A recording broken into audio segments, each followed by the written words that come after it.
नमस्कार बच्चों, chapter 4 medians and altitudes standard 8 का हम कर चुके हैं शुरू। पहले वीडियो में हमने देख लिया था बेसिक्स, जहां पर आप जान चुके हैं कि मीडियन और एल्टीट्यूड्स क्या होता है।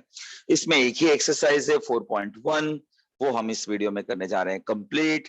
पहले स्टार्टिंग में बच्चों मैंने पहला सम और एंड का सम लिया जिसमें कंस्ट्रक्शन नहीं है, फिर कंस्ट्रक्शन के एक साथ पूरे के पूरे वीडियो इसमें है। शुरू से लेकर अंत तक देखना। मुझे पता है आपको काफी सारे इसमें डाउट्स होंगे और मैं ये भी उम्मीद करता हूं कि आपके सारे डाउट्स इस वीडियो से क्लियर हो जाएंगे। ओके, लेट्स बिगिन भैया। आज ये रहा आपका 4.1। सबसे पहले कुछ याद दिला दूं भाई, पता नहीं आपने पिछला वीडियो देखा है कि नहीं देखा है। अगर नहीं देखा है तो प्लीज देख लीजिए भाई। एल्टीट्यूड किसे कहते हैं बच्चों? एल्टीट्यूड उसे कहते हैं जो वर्टेक्स से परपेंडिकुलर डाला जाता है ऑपोजिट साइड को, उसे हम एल्टीट्यूड्स कहते हैं। और यहां पर आप देख सकते हैं कि एल्टीट्यूड कौन है। फाइन। मीडियन किसे कहते हैं? मीडियन कहते हैं जो मिड पॉइंट्स को मिलाता है। और यहां पर है पी मिड पॉइंट, यानी कि एपी जो है वो है मीडियन। और मीडियन जहां पे इंटरसेक्ट करते हैं बच्चों वो होता है सेंट्रॉइड। सेंट्रॉइड 2:1 में डिवाइड करता है, इन बातों को भूलना नहीं। चलिए अब आ जाते हैं सीधे पॉइंट पर। पहला sum, in triangle L M N altitude कौन है? एल्टीट्यूड भाई तन के खड़ा होता है, 90 डिग्री पे खड़ा होता है। 90 डिग्री पे कौन खड़ा है? L x. तो आप कहेंगे कि segment L x is an altitude. Median, ऐसे तो यहाँ पे तो दिया नहीं है कि y is a mid point, but हाँ टेढ़ा वाला यही है मिड पॉइंट। यही लग रहा है कि वो एम वाई और वाई दिख रहा है कि वो सेम है। नेचुरली बच्चों segment L Y is a median. तो ये पहला सम है और इसके बाद डायरेक्टली हम सातवां सम देख रहे हैं। पहले सातवां सम देख रहे हैं और इसके बाद कंस्ट्रक्शन का पूरा वीडियो एक साथ देखते हैं। तो यहां पर कुछ फिल इन द ब्लैंक्स बोला है, पर ऐसा नहीं है भाई, इसको बहुत सॉल्व करना पड़ेगा। Directly fill in the blank करेंगे बच्चों आपको कुछ समझ में आएगा नहीं। एक एक चीज करिए ऑब्जर्व। सबसे पहले देखिए कि क्या पूछ रहा है। यहां पर दिया है आर जी 2.5। ठीक है, चलिए मैं यहां पर लिख देता हूं फिलहाल। तो ये दिया हुआ है 2.5। ऑलराइट, तो बताइए जीसी कितना होगा? ये वाला पार्ट पूछा है बच्चों। बड़ी सिंपल सी बात है, आपने बेसिक्स में देखा कि बड़ा वाला पार्ट और छोटा वाला part are in the ratio 2:1। जो सेंट्रॉइड होता है वो मीडियन को 2:1 में डिवाइड करता है। मतलब क्या? मतलब ये कि जो जीसी है अपॉन आरजी, ये तो एक्चुअली 2/1 होता है। ठीक है, ये हमारी प्रॉपर्टी है that the centroid of the triangle divides each median in the ratio 2:1। अच्छा, 2:1 में डिवाइड करते हैं, इसका मतलब ये जो बड़ा वाला पार्ट है जीसी और जो छोटा पार्ट है RG, that is equal to 2/1। अब बच्चों देखिए वैल्यू किसका दिया हुआ है। आरजी का वैल्यू दिया हुआ है 2.5, क्रॉस मल्टीप्लाई कर लेते हैं, जीसी इंटू 1 2 इंटू 2.5। तो जीसी इंटू 1 तो जीसी आएगा और ये आ गया 5। तो बच्चों अब जाके इसका आंसर 5 आया। आप अगर डायरेक्टली कर लेंगे तो फिर मजा नहीं आएगा। डू रिमेंबर, आपको इस तरह से सॉल्व करना चाहिए। चलिए अब सेकेंड क्वेश्चन को ऑब्जर्व करते हैं, देखते हैं क्या क्या गिवन है। BG6 है, ये दिया बड़ा वाला हिस्सा, और BQ पूछा है। ये देखिए बच्चों, ये पूरा का पूरा पूछा है। तो अगर आपने बेसिक्स का वीडियो देखा होगा तो इसका आप आंसर डायरेक्टली दे सकते हैं, लेकिन नहीं देखा है तो कोई बात नहीं, मैं आपको समझा देता हूं भाई। देखो बच्चा, ऐसा होता है कि ये होता है 2:1, करेक्ट। इसका मतलब ये पूरा का पूरा हुआ 3। कितना हुआ? 3।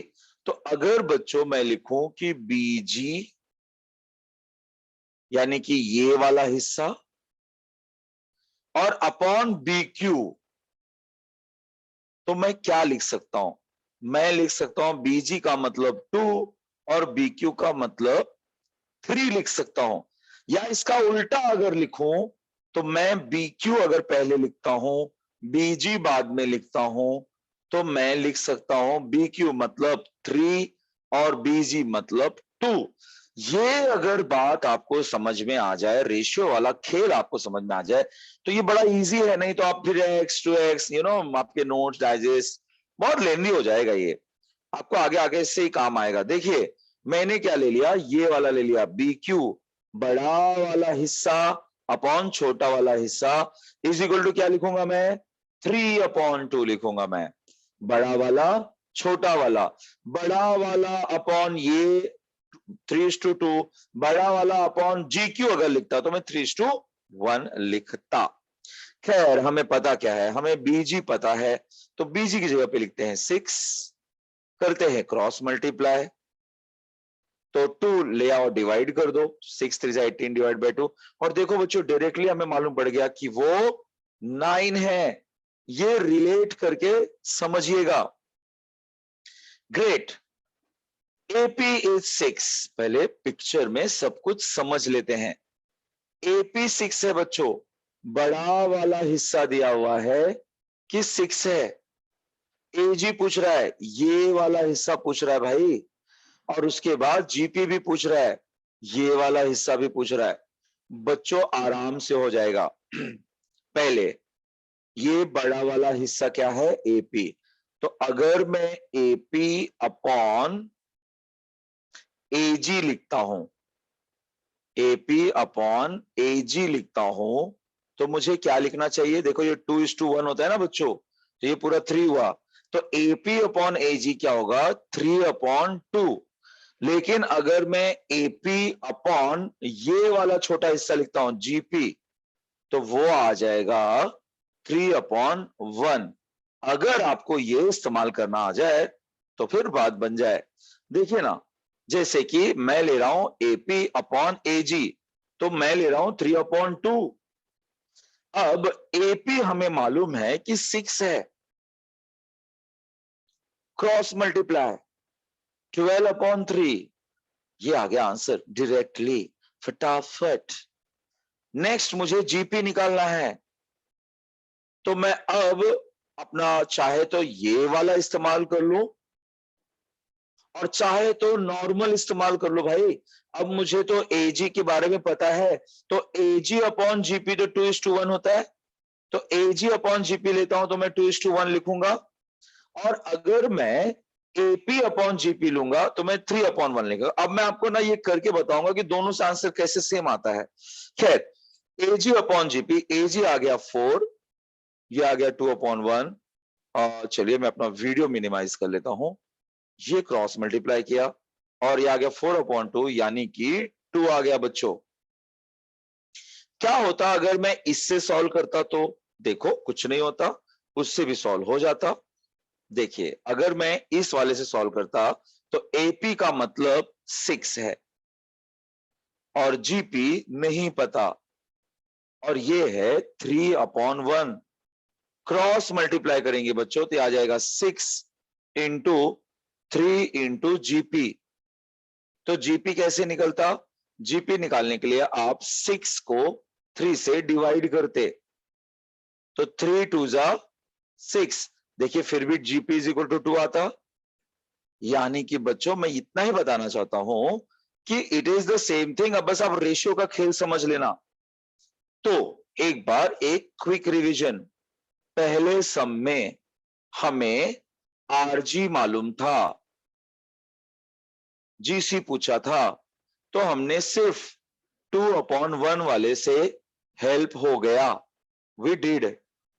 सेकेंड, हमें BG मालूम था 6, हमें BQ पूछा था, तो बड़ा वाला छोटा बड़ा वाला BQ अपॉन BG, तो ये हमने 3/2 से हेल्प से कर लिया। फिर हमने AP देखा, AP 6, यानी ये बड़ा वाला हिस्सा दिया हुआ था। फिर हमें AG पूछा था, ये वाला हिस्सा पूछा था, तो हमने 3/2 से किया। अच्छा अब हमें ये हिस्सा पता था, कौन सा हिस्सा, ये हिस्सा मालूम था और ये हिस्सा पूछा था, ये हमने 2/1 से कर लिया। तो इस तरह से ये हमने अलग अलग रेशियोज के हेल्प से कर लिया। ऑब्जर्वेशन अच्छा कर पाएंगे बच्चों, तो ऑब्वियसली ये सवाल तो उन्हीं के लिए है जो डरते नहीं है, जो समझते हैं कि सेंट्रोइड का मीनिंग क्या है, सेंट्रोइड का प्रॉपर्टी क्या है। तो ये हमने पहला और 7वां सम कर लिया। इसके बचे हुए सम है ये सारे 2, 3, 4, 5, 6, कुल 5 सम है, सब में कंस्ट्रक्शन है। तो अब यहां से मैं बाहर निकलता हूं, आपको मैं अपने हाथों से बना के दिखाता हूं कि कैसा होता है। तो चलिए अब हम बढ़ते हैं अपने वीडियो की तरफ जहां पर हम ये सारा कंस्ट्रक्शन देखेंगे। Let's move.